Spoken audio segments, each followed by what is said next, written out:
Hello, our friends, Evolutionary Energy Arts family. Hello and welcome back.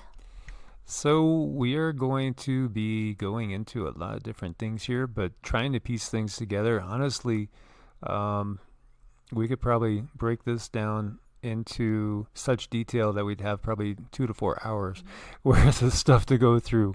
But what we're going to do is give an overview of some of the messages that we've gotten. And so Cindy has been able to channel, as we've shared with you, numerous beings, from the Pleiadian High Council Galactic Federation. We have Kira, and we also have Laurel.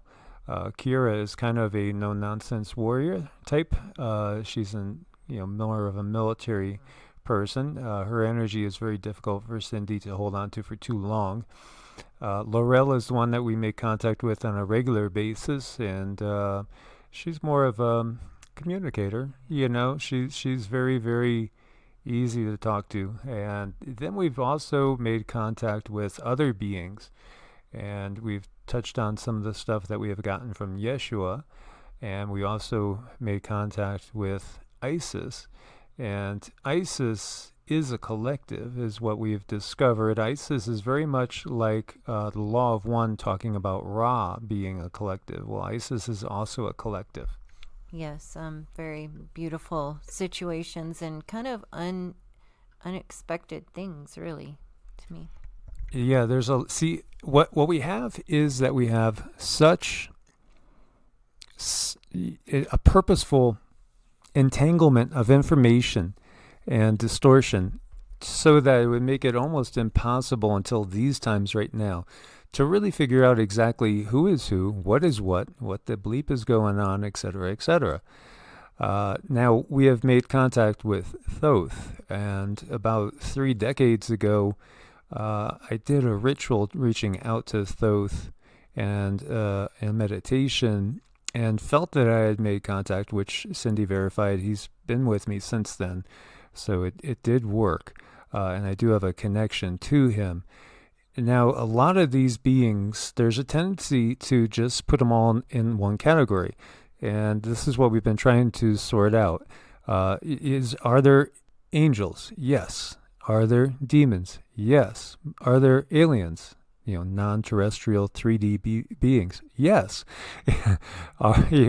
There's all of these, and there's much, much more. There's interdimensional beings. There are beings that can lower and raise their vibration at will to go into different realms, so to speak, different densities. There's so many different things that can go on that, they haven't taught us, that we don't understand. And I think their favorite way to do things is to just keep it a big secret, not let anybody understand that they're real beings. And if you do come to that conclusion, you might have a lot of people around you that are going to say, oh, you're worshiping the wrong thing. You need to be careful, on and on and on and on and on. And even though, everyone should be careful, it's such an excess that people are afraid to even reach out to their own guides because everyone's saying, oh no, it might be a demon. There's too much of a emphasis on, oh my gosh, be careful type attitude, I feel.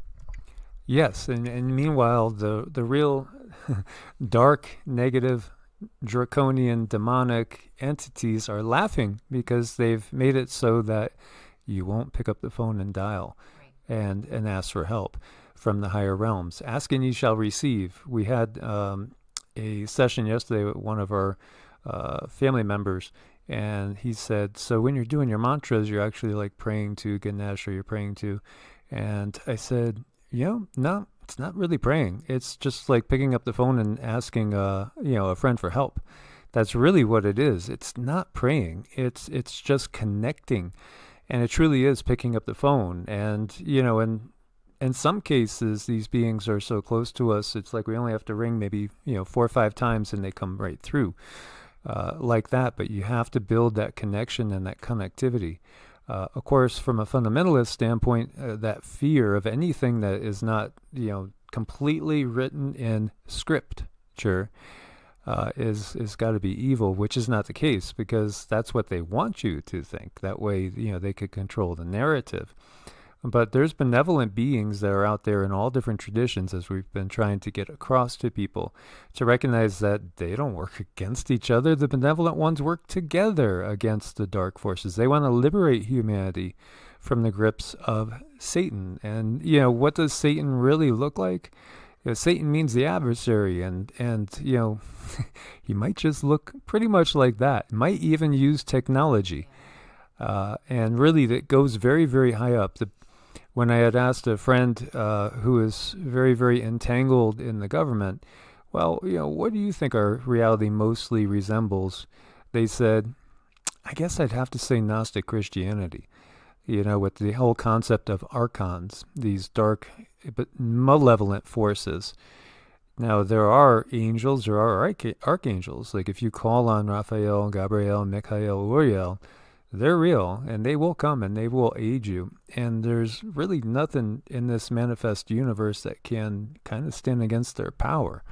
Yeah, it's very important to be receptive, not be afraid to receive if you do ask. And I think it's all about the conditioning making us afraid to ask. So what we got when we connected to Thoth is that Thoth is also a very, very high-level being. Actually a being that can travel all the way up to the ninth density. So very, very high-level being, which was fascinating because he's a consciousness. He is a stream of consciousness. This gets into archetypes. So, there are archetypes. When we think of Isis, it's kind of like the divine mother, right? The divine feminine. But, you think of that motherly aspect, and Osiris is the fatherly aspect. And then, of course, Osiris died and was risen, according to the mythology, and that's 3000 BC at least, if not more. In actuality, these beings are pretty heavy hitters. They're very, very high up on the totem pole. So there is the line of thinking, like I was going to say, is that you might have some ufologists and ancient aliens, people that follow that line of thinking that would say that Thoth and Osiris and Isis, well, they must have just been like the Anunnaki, just actual physical beings that were on the planet from elsewhere, aliens of a more solid variety. And even equate beings like Inanna, Astarte, and Isis as the same thing, but they're not. They're very, very different. Mm-hmm. They are very different, and all we really have to go by, I know there's a lot of textbooks and a lot of writings and a lot of things have been published about exactly who they are, what they're about, or at least their legends. But we're starting to learn more and more these days that what we actually pick up and read isn't always true. No, and when you think about it, who's in charge of the world? Well, the adversary, Satan, the adversary is in charge of the world. So the adversary, well, we know also who writes the history. Well, the victors write the history. So the history that we have, everything that's official is given to us by the enemy, by Satan, by the adversary of humanity. So obviously it's not going to be straight shooting. They're going to distort it. They're going to try to confuse it. And the way they keep us from progressing, again, go back to the Tower of Babel. Look, they're unified. Who knows what they could do? They could do what we can do. And then, look at eating of the tree of the knowledge of good and evil. Better not let them eat of the tree of, eternal life, because then they're going to be just like us. We can't have that. And when we look to the Anunnaki, legends, they view humanity as a slave race, something to be used, abused, a herd, at times to be called. So this makes sense that they would not give us a straight answer, that they would twist the truth. So Teute, Thoth, is a very, very high-level consciousness. There is something called pseudepigrapha. Pseudepigrapha are books, writings, that are attributed to an individual, such as the Book of Enoch, which was not necessarily written by Enoch. It's written by somebody that's basically channeling the information and using Enoch as the author, saying, well, I got this from the line of thought that comes from Enoch. Again, it's about archetypes, divine mother, divine father, divine feminine, divine masculine. Well, Thoth is an archetype of wisdom. That's what he is. He's the scribe of the gods. He is wisdom itself personified. And so when we look at the Emerald Tablets of Thoth, was it directly written by Thoth? Well, no, it wasn't directly written by Thoth. You could view it as it was channeled by Thoth.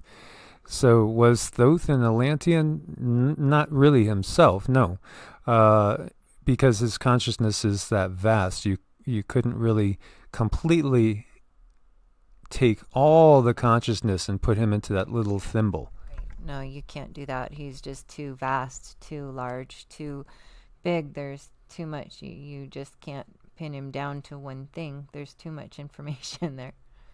Yeah, so he is a cosmic being of a very, very, very high order.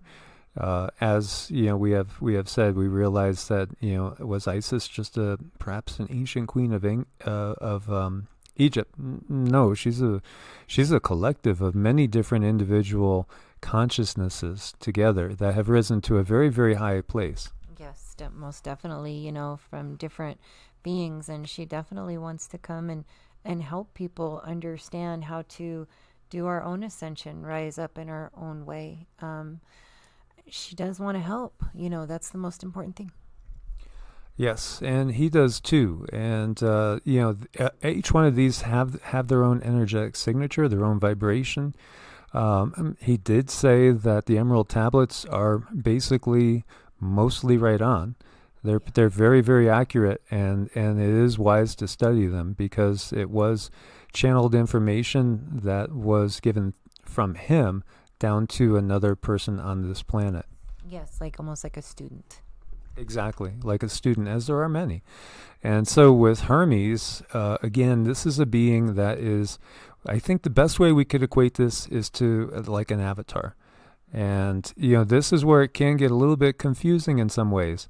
Hermes, Trismegistus, very, very wise being again, who gave us so many of the mysteries. And again, pseudepigraphically, I guess that's how you would say it, pseudepigraphically, yes. Again, wisdom passed down from higher sources. It comes down from the higher densities. Now, we did get that Thoth, and one of his Egyptian names is Tehute or Dehute. He prefers to hang around 5th and 6th density. He likes 5th and 6th density because he's very, very active and he's doing a lot of work. Well, yeah, that's important to acknowledge. He can go way high in density. I was seeing 9th density, but that's not where he wants to be. So he's a being that can go be where he wants to be, do what he wants to do, create what he wants to create, and assist people in becoming their own creators.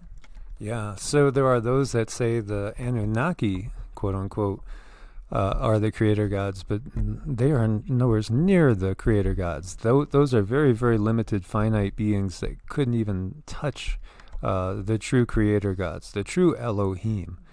And I was, reading again last night before bed into more Gnostic Christianity, stuff I've reread like 10, 12 times.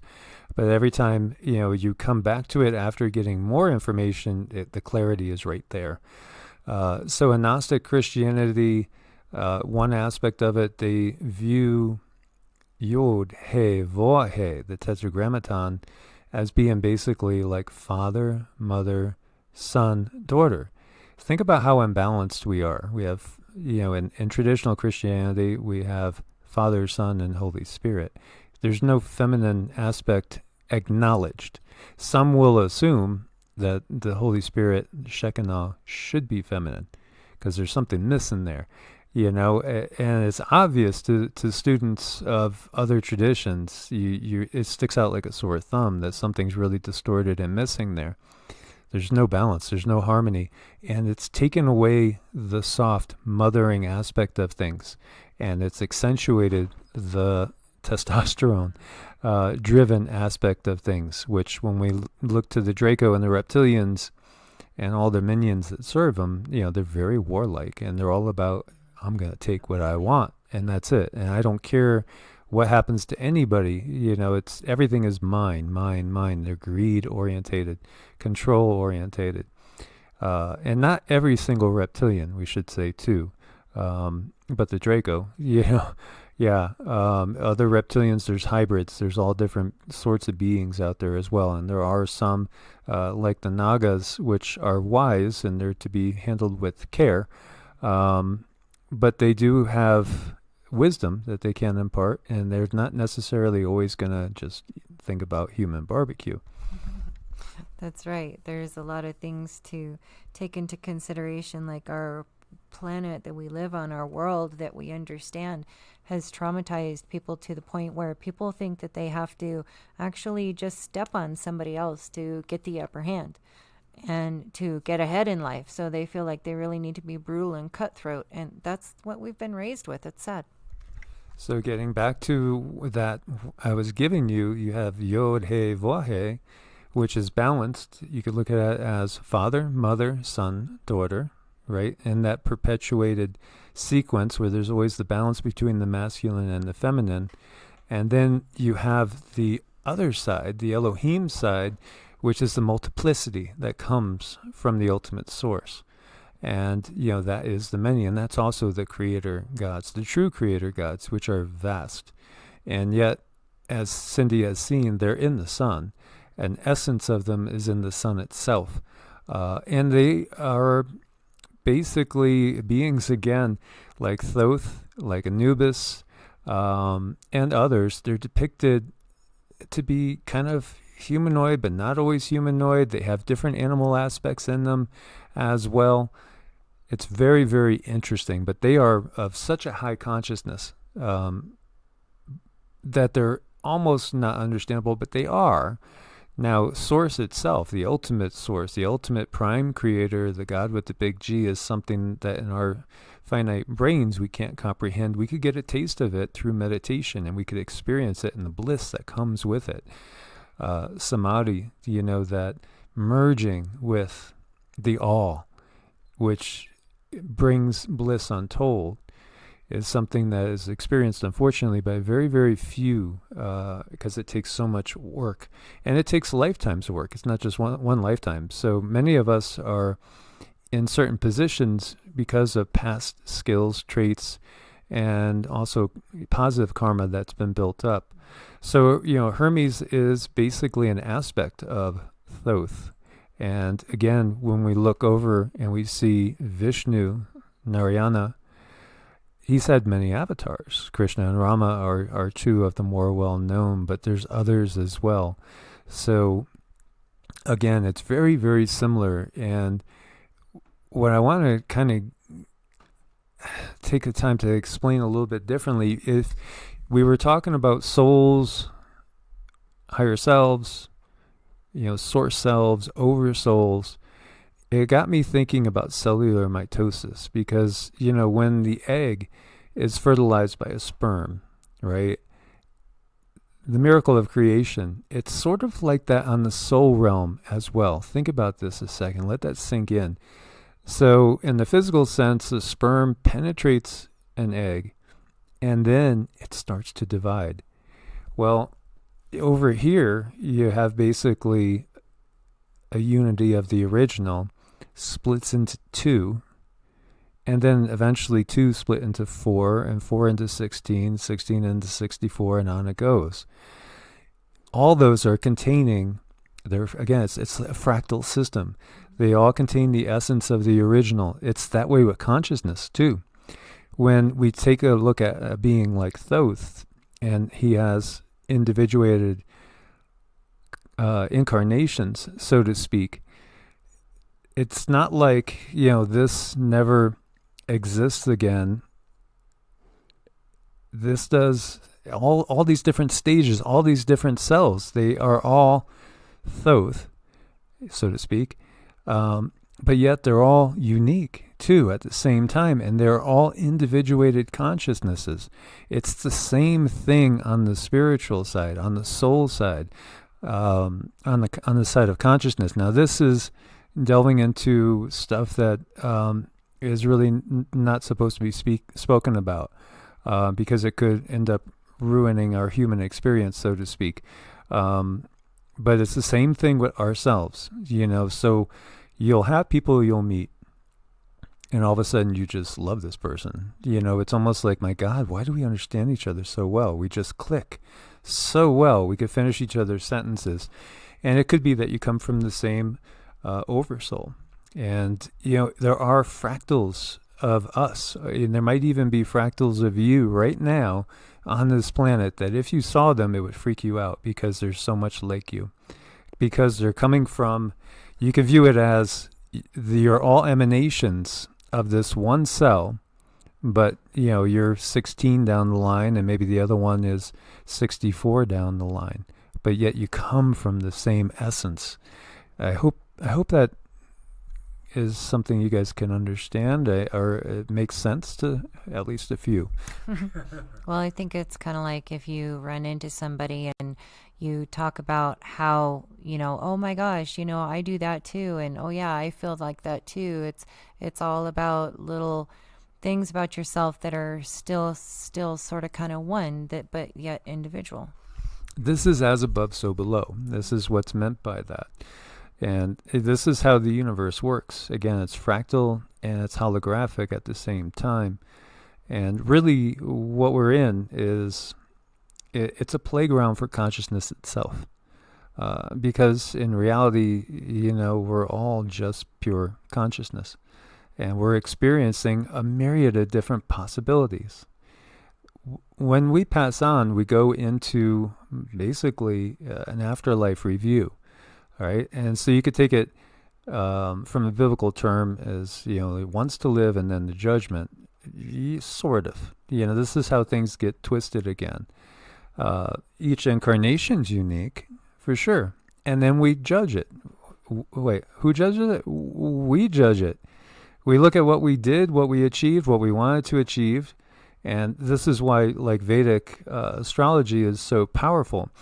Because if you look at the time that you jumped into the universe, in that one snapshot, when you jump in, when you decide, now, this is when I want to be born.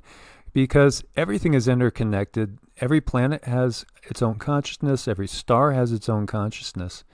So when you jump in, there's a certain snapshot. It's an imprint. It's a program that you're jumping into. And so you're jumping in with the hope that this will bring about the most learning and the most progress for the soul and the soul's evolution. And, that's why we choose to jump in when we do. And also we pick our parents. Our parents don't pick us. The body it's a vehicle for consciousness in this 3D world.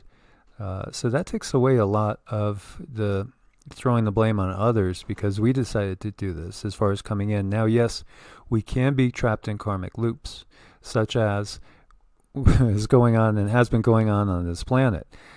When you look at the dark forces that want us to constantly fight each other, if we do die in a traumatic way that lowers our vibration, then it could keep us from reaching up into higher realms and higher densities in the next incarnation. So all this is part of the bigger picture. But we do a review, and we worked with somebody today that lost a loved one, and already 2 years later, they're in the body again. They've reincarnated. But we also worked on people that have lost loved ones, and 15, 20 years later, they're still in review.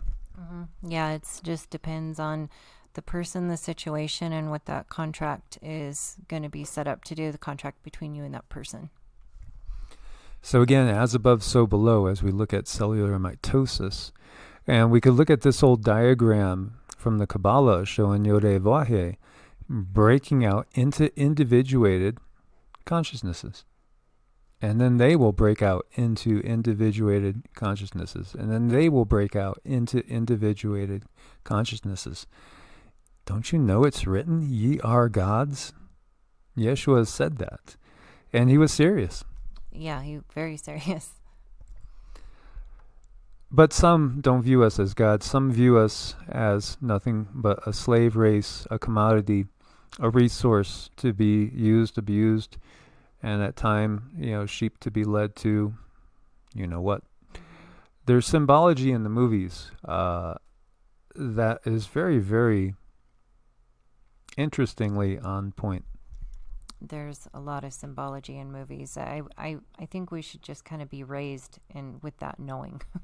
Yeah, they're telling you the story of what's going on. So, some in the past we've seen horrible things, that the way people have been treated in the past, abused, used, what happened to all the Africans that were snatched up from their homes and brought over just to work the fields, things like that. Well, keep in mind, the view from certain beings. They might even call us beasts of burden, right? And view us as nothing but animals. But even animals, man, animals have the soul of source in them too. Every living being does. Every living being does. But so the ones that came from above looking down on us and viewing us as nothing but beasts, well, this guy looks like a beast, right? And this certainly looks like the aristocracy, certainly acts like the aristocracy if you've ever seen the Underworld series, for instance. So there's all these myths of the wars of the gods, and we have, of course, these giants, the battles of the Titans against the elder gods, all over the world. Norse mythology, most definitely clearly illustrated in the Vedic writings, in the Mahabharata, the Ramayana, the Puranas, and Cindy has gotten that before the Draco and the Anunnaki came and influenced the planet, there was actually a race of blue-skinned beings that were very benevolent, that were teaching humanity. They were very benevolent, and it just got to the point where they had to step back, and humanity, we have to make our own decision. Yes, and as we've said, the Kali Yuga, the Dark Age, began when Krishna, of which, that means the dark-skinned one, the blue-skinned one in reality, left. And that was 3102 or so BC. Interesting. But they talked about the wars of the gods above them, flying ships, vimanas, shooting sometimes things that are like lasers, or at times things that are like nuclear explosions.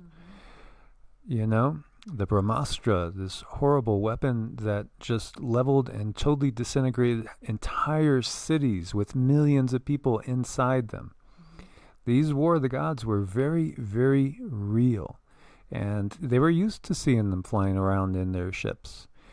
Now, these beings were also interdimensional. They can move between dimensions, and also we were at a higher vibrational rate in those times. So we were ourselves of a higher frequency. We've lowered.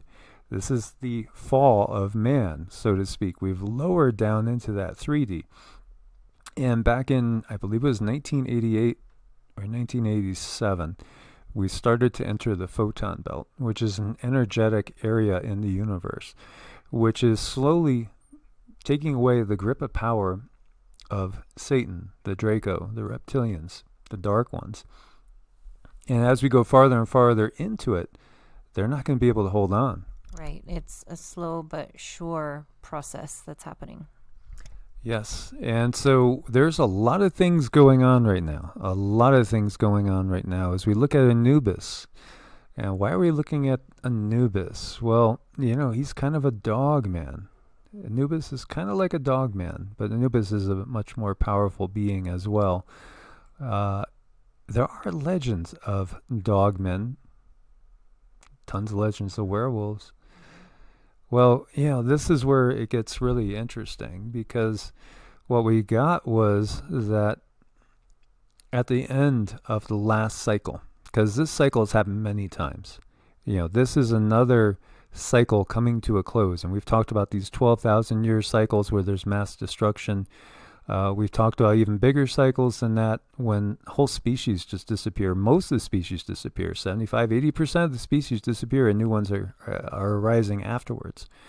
Well, at the end of the last cycle, there were certain beings that were created by the benevolent side and put into stasis to be used later. And these beings are now being awakened to take the battle back to the Draco. And it's going to be a thing where the Draco go against these dog beings, and this is just what I picked up, and they're very, very powerful. They've spent quite a time kind of creating them and putting them together, because the end of the road, and the Draco are going to hold on for as long as they possibly can. They're not going to let any moment slip by. There's that part in the Bible where it says, the devil knows his time is short. Yeah, so it comes with great wrath. And so it comes with great wrath. So that's kind of where we're at now. And I notice a lot of you guys have sent us little clips of, you can hear machines in the sky, or you can hear engines in the sky, and the sky is completely blue. You can't see anything.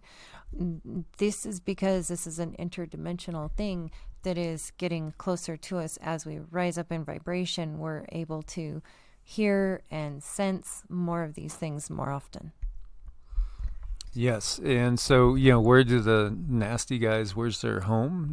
It's mostly the lower astral realm, and that's where we're going into. Yeah.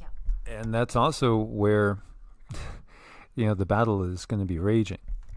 It is. It's going to be pretty nasty, and I think a lot of you guys can feel it, in your own selves with separating the dark from the light and moving on and having to be faced with certain situations that there's no backing out of. Your soul is not going to let you back away from it. It's time to face your demons. That's what we're being put up against, just ourselves individually too.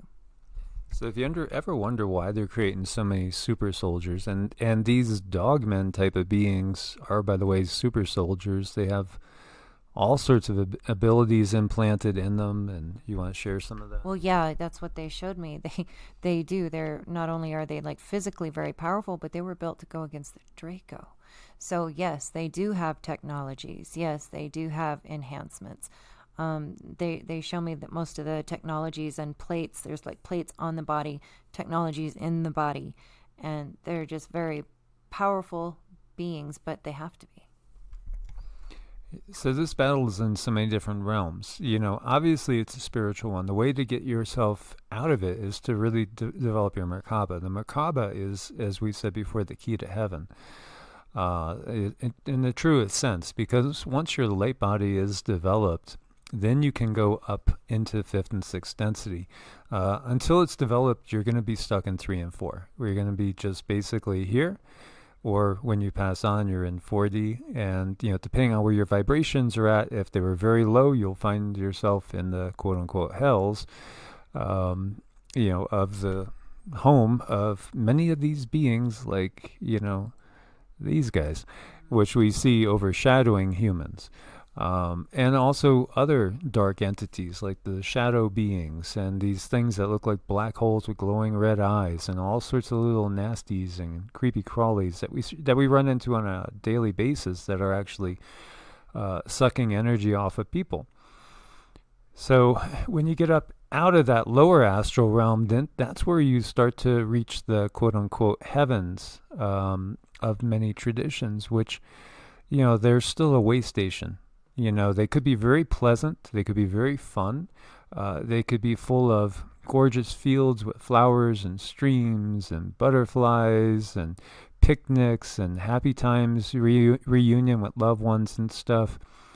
But it's really when you get up into 5 and 6 that you start to get that sense of divine bliss, of, what has been called by many different, terms in other philosophies, like that samadhi, that union, that transcendental experience where you start to realize and experience the oneness, because the collectives start really on the 60.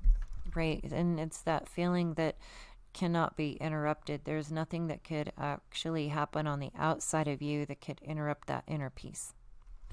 Exactly. So, what we have gotten is, and when Cindy first saw Thoth, he was in a very, very aggressive stance, like he's girding for battle. And do you remember this part now?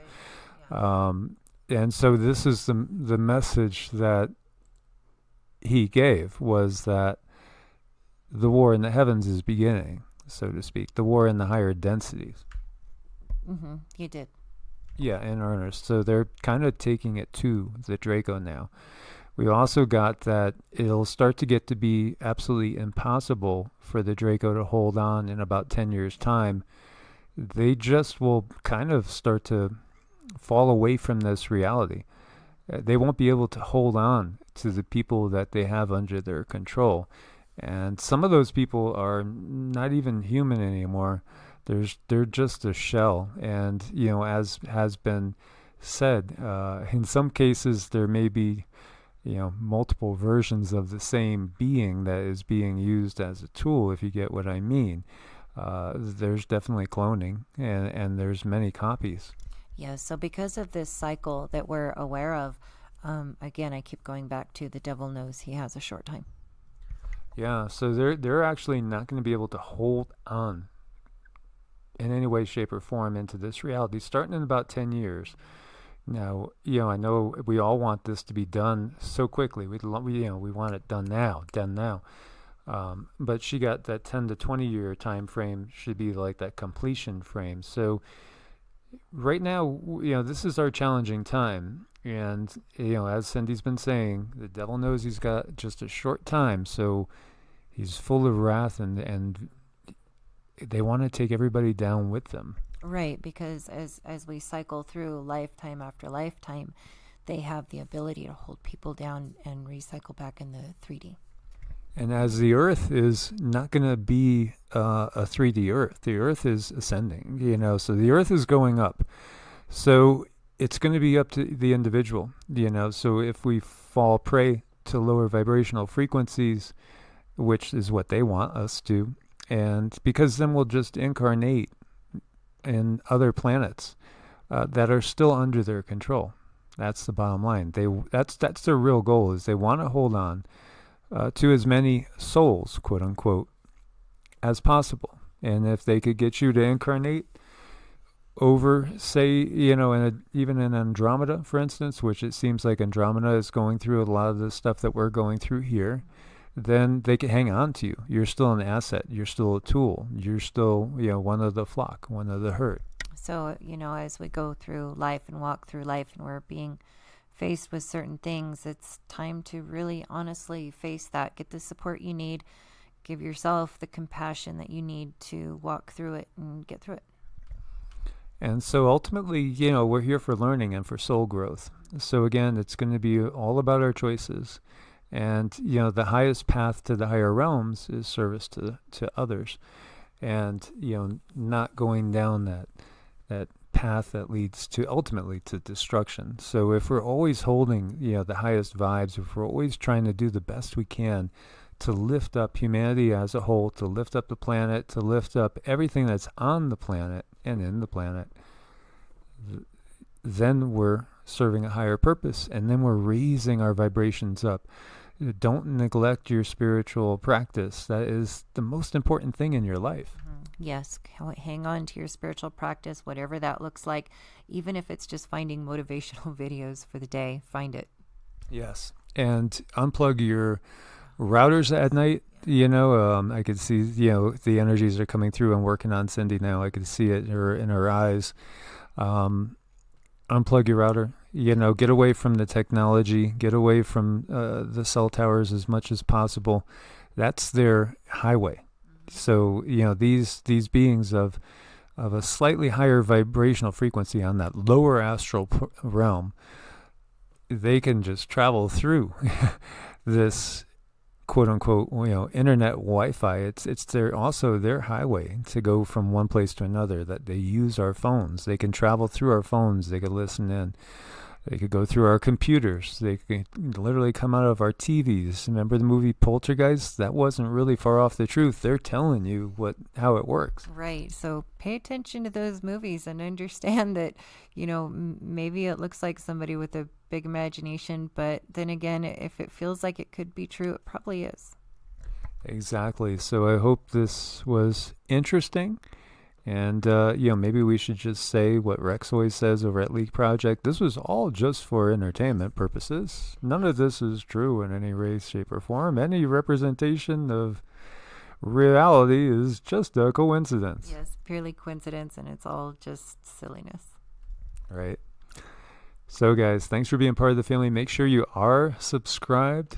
Thanks for your support on Ko-Fi and Patreon. We couldn't do it without you guys. Anybody needs to reach out to us for a Vedic chart, an energy session, anything at all, It's EEARTS at protonmail or evolutionaryenergyarts@gmail.com. As always, God bless and namaste. Namaste.